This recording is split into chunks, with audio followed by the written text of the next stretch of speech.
Ladies and gentlemen. 새로운 시각으로 세상을 봅니다. 정용실의 뉴스 브런치 뉴스픽. 네, 정용실의 뉴스 브런치 언제나 청취자 여러분들과 함께하고 있습니다. 오늘도 유튜브 콩 열고 있고요. 라디오로도 언제든지 참여해 주시면 되겠습니다. 저희 댓글 채팅으로 의견 남겨주시면 됩니다. 자, 첫 코너 뉴스픽으로 시작하겠습니다. 월요일 수요일 이 두 분과 함께합니다. 전혜연 우석대 개공 교수님 안녕하세요. 안녕하세요. 전혜연입니다. 네, 조으론 변호사님 안녕하세요. 네, 안녕하세요. 조으론입니다. 자, 오늘 첫 번째 뉴스는 이명박 전 대통령이 지금 형 집행 정지로 3개월 동안 임시 석방된다는 보도가 나왔습니다. 검찰이 지금 형 집행 정지를 결정을 했는데 그 이유는 무엇인지, 또 이 전 대통령이 3개월 동안 어떻게 그러면 생활을 하게 된다는 것인지, 형 집행 정지 기간 동안에 관련 내용을 조 변호사님께서 좀 정리해 주시면 같이 한번 들여다보죠. 네, 이 전 대통령이 이제 특정범죄가중처벌법상 뇌물 등의 혐의로 2020년 10월에 대법원에서 징역 17년에 벌금 130억 원을 확정받아서 교도소에서 이제 수용 생활을 이어가고 있었습니다. 그런데 이제 어제 형 집행정지 3개월을 받아서 일단 석방이 됐는데요. 수감된 지 1년 7개월 만입니다. 형 집행정지는 이제 형사소송법에 있는 제도예요. 네. 이게 인도적인 차원에서 이 수용자에게 뭔가 징역형이라든지 금고형 같은 이런 형의 집행을 계속하는 게 좀 가혹하다고 보이는 일정한 사유가 있을 때 그 검사의 지휘에 의해서 이제 그 형벌의 집행을 좀 정지하는 일입니다. 네. 이게 형사소송법 규정에 보면은 형 집행 정지를 허가할 수 있는 그런 요건들이 규정이 되어 있는데요. 네네. 예를 들면 형 집행으로 인해 현저히 건강을 해치거나 생명을 보존하지 못할 염려가 있을 때, 그리고 연령이 70세 이상인 때, 임신 6개월 이상인 때, 그리고 노령의 직계 존속이나 유년의 직계 비속을 보호할 사람이 없을 때, 이런 이유들이 한 7가지가 규정이 되어 있는데요. 네. 이 전 대통령 같은 경우에는 지난 3일에 건강상의 이유를 들어서 이 수원지검 안양지청에 이제 형 집행정지 신청을 했고요. 네. 이제 어제 수원지검이 이 형 집행정지 심의위원회를 열어서 그 신청인의 건강 상태 등을 고려할 때 형의 집행으로 인해 현저히 건강을 해할 염려가 있다라는 이유로 이제 인용 결정을 한 겁니다. 네. 이제 기간은 일단 3개월로 정해서 이제 결정을 했고요.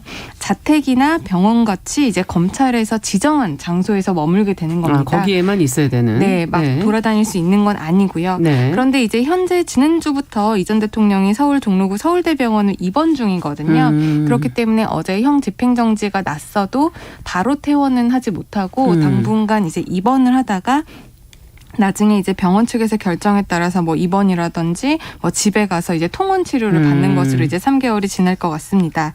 근데 여기에서 문제는 이제 3개월로 정했기 때문에 원칙적으로 3개월이 지나면 다시 이제 교도소에 수감이 그렇죠. 돼야 되는 문제가 있는데 지금 8.15 그러니까 광복절이 한 3개월 정도가 남았잖아요. 그렇기 그렇죠. 때문에 네. 이제 정치권 일각에서는 3개월 후에 8.15 특별사면으로 풀려나는 것이 아니냐라는 주장도 있습니다. 근데 만약에 이 사면을 받지 않게 되면은 남은 형기를 채워야 되기 때문에 다시 이제 형 집행 정지가 끝나면 교도소에 수감이 되거나 재연장 신청을 해서 다시 한번 심의를 받아서 결정을 받아야 또 나올 수가 있습니다. 네.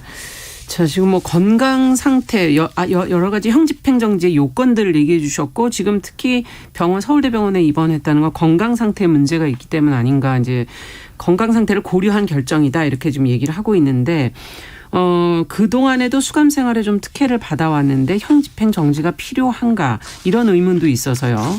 두 분께서는 어떻게 보시는지, 이번에 형 집행 정지 이것에 대해서, 결정에 대해서. JTBC에서 최근에 보도한 내용을 보면 변호사 접견 기록을 분석했다라고 합니다. 그래서 이명박 전 대통령이 950일 정도 기간 동안 변호사 접견을 580회, 그래서 이틀에 한 번 정도 만났고, 네. 장소를 변경하는 접견은 50회를 했다라고 해요. 이건 무슨 얘기죠? 장소 변경이라는 게 뭐 소파, 탁자 있는 거실 같은 공간에서 진행이 되는데, 면회 시간도 한 2배에서 3배 정도 길어서 특별 접견이다라고도 부른다고도 합니다. 네. 그리고 이렇게 하려면 일주일 정도 걸리는 심의 절차를 거쳐야 되는데 이명박 전 대통령이 52회 신청해서 50회를 허가를 받았다. 네. 그런데 이게 이제 일반 수용자하고 좀 비교를 해봤을 때 그렇게 쉽지 않다. 왜냐하면 변호사 비용도 있고요. 말씀해드렸듯이 절차가 굉장히 복잡하기 때문에 일단 일반 수용자와 비교해 보니 일반 수용자는 변호인 접견이 연 평균 6회에서 7회, 네. 장소 변경 접견은 1년에 0.1회, 1년에 1회도 안 된다는 거죠. 네. 그래서 야당 일각에서는 수감 때 이미 특혜를 받은 거 아니냐. 그래서 형 집행정지는 시기상조라는 지적이 나온다고 하는데 다만 변호인의 또 입장을 보면 이거는 법적으로 보장된 권한이다라고 일단 주장이 나온다고 합니다. 근데 예. 저는 이 최근에 좀 논란을 보면서 핵심은 이거지 않을까요? 국민들이 지금 상황에서 뭐 사면을 해주거나 형 집행정지를 해줘야 된다라는 여론이 어느 정도 조성이 됐느냐, 국민들의 마음이 어느 정도 풀렸다는지 안 풀렸는지가 굉장히 중요한데 네. 이명박 전 대통령이 이런 부분에 대해서 진심으로 사과하거나 이랬던 적이 없습니다. 그러다 보니까 아마 여론이 안 좋은 것이 아닌가 저는 그런 생각도 듭니다. 네. 어떻게 보세요, 조 변호사님께서는? 네, 일단 뭐 특혜, 그러니까 수감 생활 중에 특혜를 받은 것은 그랬다라고 보여주는 부분들이 있어요. 네. 왜냐하면 다른 수용자들과 상대적으로 비교를 해봤을 때 변호인 접견 횟수라든지 아니면 장소를 변경해서 그렇죠. 접견을 지금 하는 게 얘기해 주신. 네. 특별하게 많거든요. 그렇기 때문에 이제 어느 정도 특혜를 받았다라고 볼 수는 있겠는데 이제 수감 생활 중에 특혜를 받은 것과 형 집행정지는 좀 분리를 해서 생각을 해야 됩니다. 이제 형 집행정지를 신청할 수 있는 것이 그 개인의 권리이기도 하지만 이게 실무적으로 보면은 이렇게 병원을 계속 왔다 갔다 해야 되고 병원에서 입원을 해야 되는 수용자인 경우에는 그 교도관들 몇 명이 또 붙어가지고 그 병원 앞에서 계속 대기를 하고 출퇴근을 거기서 해야 되는 실무적인 어려움이 있어요. 예. 그렇기 때문에 이제 형 집행정지도 물론 개인의 건강상의 이유도 있겠지만은 그런 교도관의 실무적인 그런 일을 하는 처리 과정에 있어서 좀 필요한 부분이었기 때문에 장기간의 입원 치료가 필요한 상황에서는 형 집행정지가 이제 받아들여지는 부분들이 있습니다. 그런데 이제 또 한 가지 문제되는 것들이 이제 수감 생활 중에 계속해서 이런 특혜를 받았다라고 하는데 사실상 변호인 접견 같은 경우에는 우리가 일반 가족들이나 지인들이 수용자를 면회하러 갈 때는 네. 그 구멍이 뽕뽕뽕 뚫린 그 곳에서 플라스틱. 예. 한 10분 정도밖에 접견을 못 합니다. 그렇죠. 그런데 변호인이다라고 한다면 그리고 특히 그 형사사건과 관련된 변호인이다라고 한다면 일단은 그런 막힌 장소가 아니라 따로 조금은 만납니까? 이게 트여진 장소에서 따로 만나고요. 네. 그 면회, 그러니까 접견이라고 하죠. 접견의 시간도 사실 무제한입니다. 그렇기 때문에 변호인을 내가 고용해서 접견을 신청할 수 있는 여력이 된다. 특히 이제 변호인이기 때문에 그냥 사실상 뭐 무료로 와주지는 않잖아요. 경제적인 그렇죠. 여력이 있는 경제적인 대가를 받고 가는 것이기 때문에 그런 부분에 대해서 이제 여력이 있는 사람들이 이 변호인 접견 제도를 악용하는 사례들이 많습니다. 예. 사실 변호인 접견이라는 것은 피고인이 형사사건을 함에 있어서 자신의 방어권을 보장하기 위한 제도이거든요. 그렇죠. 그런데 이게 자칫 잘못하면 약간 집사 변호사식으로 하루에도 몇 번씩 변호인들을 이제 불러내는 그런 사례들도 있었고 사실상 그런 집사 변호사 일을 하는 변호인들도 사실 예전에는 좀 있었어요. 그러다 보니까 과거에는 이런 집사 변호사들에 대해서 대한변호사협회에서 징계를 내린 사례들도 있었거든요. 그렇군요. 그렇기 때문에 그런 부분들에 대해서 이런 접견권이 좀 과하게 남용되는 것을 방지할 대책이 세워져야 된다라고 하는 그런 의견들도 있습니다. 네. 자, 어쨌든 형집행정지라는 건 지금 이제 어차피 3개월이라는 기간이 정해져 있는 거고 임시조치라고 볼 수가 있는데 특별 사면으로 앞서도 가는 거 아니냐라는 이제 예견을 해주셨고 그런 기사들이 지금 나오고 있는데 두 분은 어떻게 보십니까? 근데 저는 이제 일각에서 국민통합을 명분으로 세우고 있는데 네. 제가 항상 지적을 하는데요. 이명박 전 대통령의 사면이 과연 국민통합에 무슨 도움이 되는지 이해할 수가 없고 오히려 굉장히 국민 여론을 분열시키는 요인이 될 수가 있다라는 거고 박근혜 전 대통령과 자꾸 비교를 하는데 박근혜 네. 전 대통령 같은 경우에도 4년 9개월 수감을 했습니다. 네. 그리고 이명박 전 대통령의 기간은 훨씬 지금 짧은 데다가 여러 가지 국민 여론이 매우 좋지가 않아요. 그래서 일단 국민통합 명분과도 잘 맞지 않는다고 생각이 들고요. 두 번째로 윤석열 대통령이 정의, 법치, 공정 이런 거 굉장히 강조하고 있거든요. 네. 그렇기 때문에 원론적으로 사실 대통령의 사면권이라는 것은 이러한 가치와 충돌되는 부분이기 때문에 정말 최소한으로 절제되어서 해야 되는데 네. 새 정부가 들어서자마자 이른바 보수 정권이 들어서자마자 1년도 안 됐는데 사면을 통해서 하는 것은 일종의 너무 일부 지지층의 요구만 받은 것이 아니라고 하기 때문에 저는 오히려 윤 대통령이 추구하는 바하고도 굉장히 모순되는 면이 있다고 생각을 합니다. 네. 그런 부분에서 굉장히 신중해야 된다라는 것이 제 입장입니다. 네. 조론 변호사님께서는 어떻게 보십니까? 지금 좀 네. 신중해야 된다라고 지금 얘기를 그런 해주셨고요. 비판이 충분히 설득력이 있기는 한데요. 이제 좀 추이를 보면은 사면이 되지 않을까 싶습니다. 왜냐하면 이제 윤석열 대통령 같은 경우에도 예전에 계속해서 20년을 이렇게 수용생활 하시는 것이 맞지 않다. 막 이런 발언을 하신 적도 있고 지금 여당에서도 이 전 대통령의 사면을 뭔가 반기는 예견하고 있는 입장이기 때문에 사면이 될 것 같은 가능성이 크다고 저는 생각을 하는데요. 네네. 일단 특별 사면 같은 경우에는 이제 대통령의 고유 권한이기 때문에 이거를 가지고 막을 수 있는 법적인 장치는 없습니다. 네. 그렇기 때문에 윤석열 대통령이 국민 여론을 좀 보시고 교수님 말씀처럼 좀 신중하게 본인의 고유 권한이긴 하지만 행사하셨으면 하는 게 바람입니다. 네. 지금 이제 청취자분께서 유튜브로 이제 질문을 주셨는데 지금 사과 얘기도 해주셨고 사과도 했으면 좋겠고 이제 벌금도 지금 아직 남아 있는 거 아니냐라는 지적을 해주셨어요. 네네. 사면이 되면은 벌금은 어떻게 되는 겁니까? 사면이 되는 거 지금 탕감되는 거 아니냐고 다 질문해 탕감되는 주셨어요. 겁니다. 아 그렇군요. 지금 추징금 같은 경우에는 50억에서 한 60억 정도 되는 추징금은 이미 완납을 한 것으로 보이고 벌금이 예. 이제 130억 원 정도가 나왔었는데 이거는 한 반 정도 지금 냈다라고 알려지고 있거든요. 예. 그런데 이번에 사면이 된다라고 한다면 그 형을 집행하지 않게 되는 것이기 때문에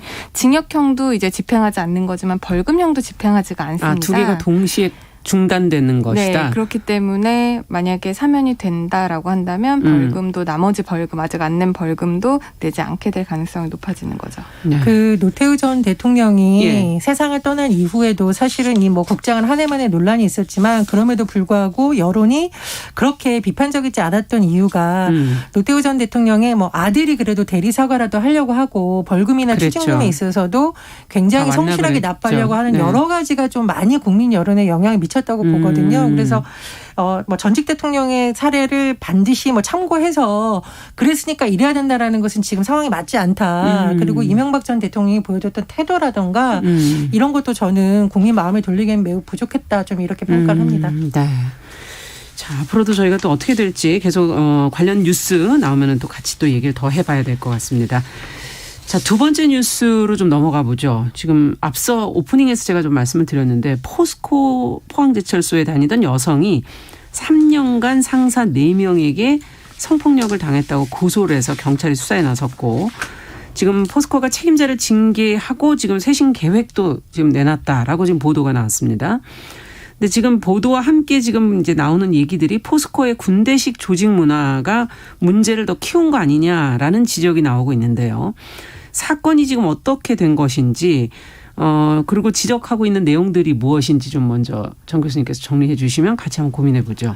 예, 포스코에 근무하는 여직원 A씨가 최근에 상사 3명을 성추행 혐의, 선임 직원 1명은 특수 유사강간 혐의로 경찰에 고소를 했습니다. 네.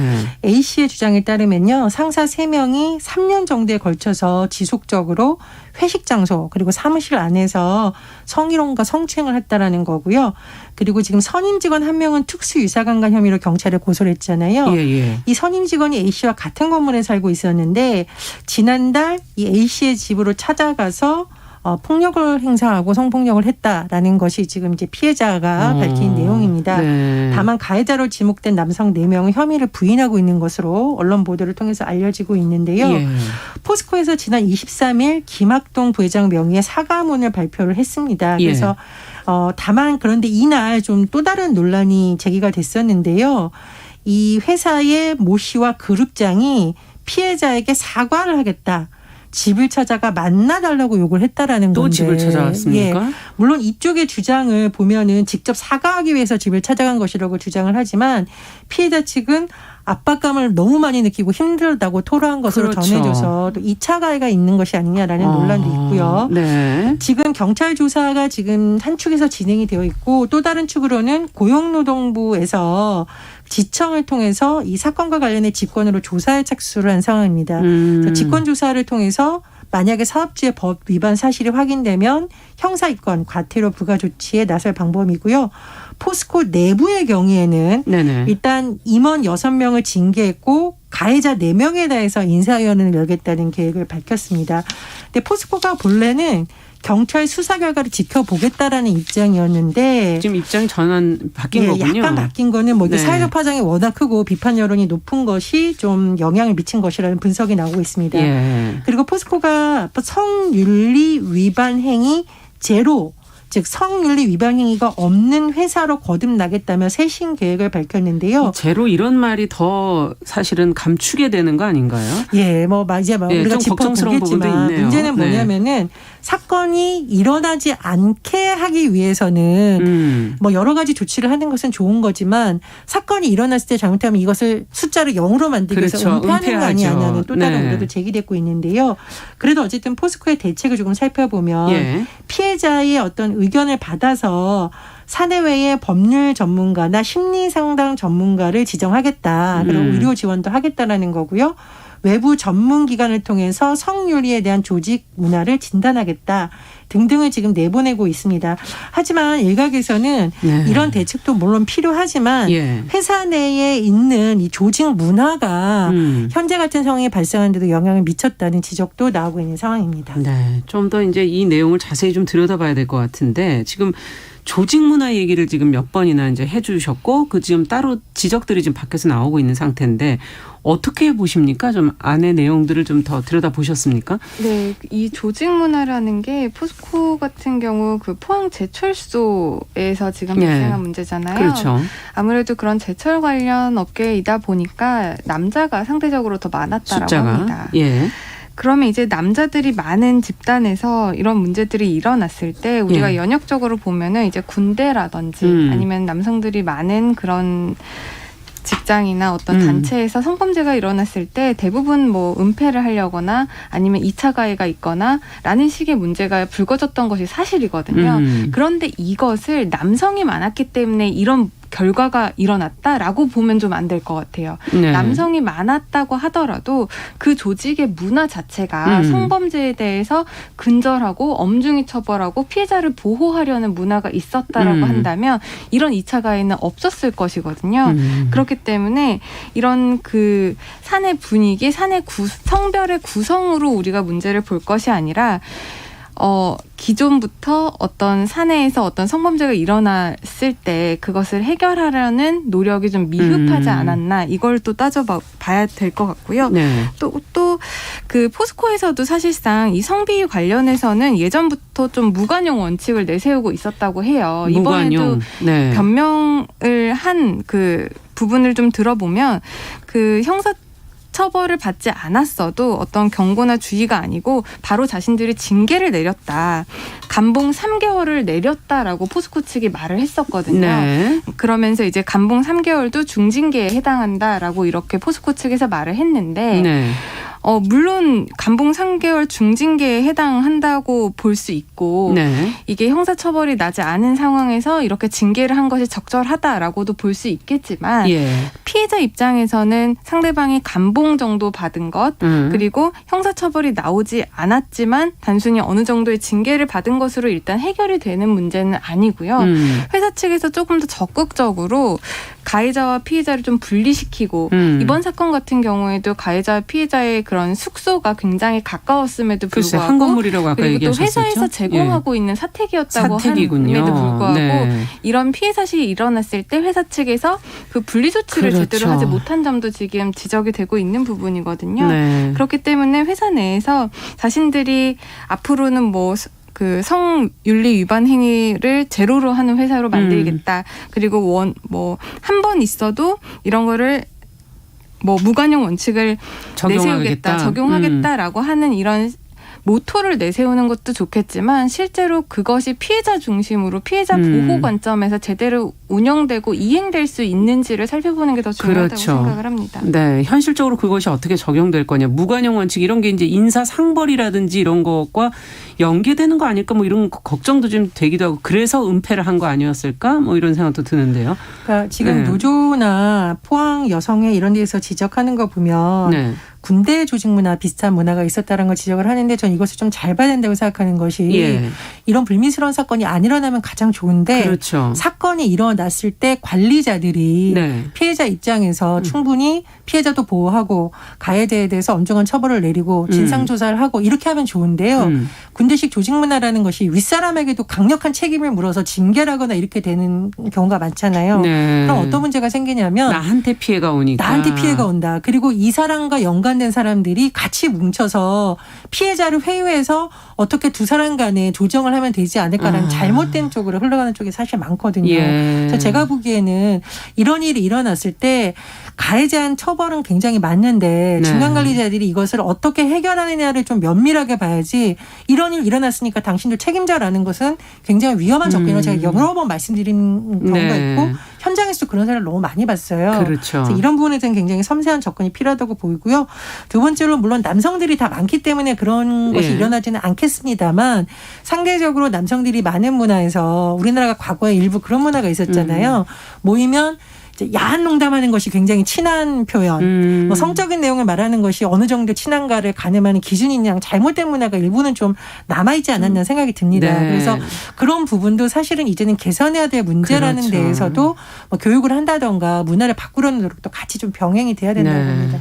사택이 있다는 것도 사실은 참 여러 가지로 관리를 해야 될 게 회사가 더 늘어나는 부분이 아닐까 하는 그런 생각도 드네요. 그리고 이 부분에서 회사의 책임을 좀 계속 중요하다라고 말씀을 드릴 수밖에 없는 이유가 이게 개인 간의 성범죄 문제고 개인 간의 성희롱 문제면 어떻게 보면은 지극히 수평적인 부분에서 발생했기 때문에 수평적으로 해결을 할 수 있는 거를 우리가 기대를 할 수가 있는데 직장 내 성희롱 같은 부분을 보면은 이게 일단 피해자와 가해자의 그런 권력 관계라고 할까요? 이런 관계 설정이 수평이 아닙니다.